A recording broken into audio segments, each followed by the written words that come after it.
Sindhu Bhairavi serial இன்னைக்கான எபிசோடில் பைரவி வந்து ஒரு சின்ன குழந்தைய கூட்டிகிட்டு ஆட்டோவில் வந்துட்டுருக்காங்க. அப்போ பார்த்தா டிராஃபிக் ரொம்ப அதிகமாக இருக்கானா, சீக்கிரம் போங்களேன் அப்படின்னு சொன்னால், இல்லைம்மா இன்னைக்குன்னு பார்த்து டிராஃபிக் ரொம்ப அதிகமாக இருக்குமா அப்படின்னு சொல்லிட்டு அந்த ஆட்டோக்காரர் சொல்கிறாரு. இன்னொரு பக்கம் ஆறுமுகத்தை வந்து கோர்ட்டுக்குமே கூட்டிகிட்டு வந்துடுறாங்க. வள்ளியை கெடுத்தது இவர் தான் அப்படின்னு சொல்லிட்டு மெடிக்கல் ரிப்போர்ட்டில் கூட இருக்குது. உடனே சிவாவோட அம்மா வந்து இப்படி தப்பு பண்ணிட்டியாடா, நான் குடிச்சிட்டு இப்படி பண்ணிட்டியா அக்கா பாவம் அப்படின்னு சொல்லும்போது, இல்லை சித்தி நான் எதுவுமே பண்ணலை, நான் வந்து குடிச்சிட்டு வந்து படுத்து தூங்கிட்டேன் அப்படின்னு சொல்லி அந்த சஞ்சய் தான் இப்படி என்ன ஏமாற்ற பார்க்குறான் அப்படின்ட்டு.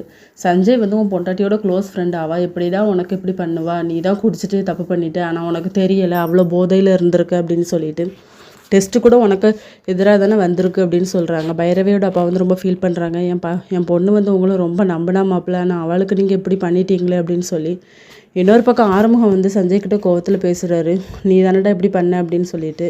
ஆமாம், நீ வந்து ஜெயிலுக்குள்ளே போயிடுவேன், அதுக்கப்புறம் நான் பைரவியை கல்யாணம் பண்ணிட்டு நல்லா வாழ்வேன் அப்படின்னு சொல்லி சிவாவோட அம்மா கேட்குறாங்க. ஜெயிலில் எதுவும் போட்டுருவாங்களோ அப்படின்னு சொல்லும்போது, ஆமாம் 5 வருஷம் ஜெயிலில் தான் இருக்கணும் அப்படின்னு சொல்லிட்டு.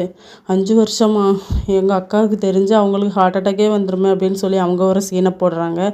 இதோட இன்றைக்கான எபிசோட் முடியுது.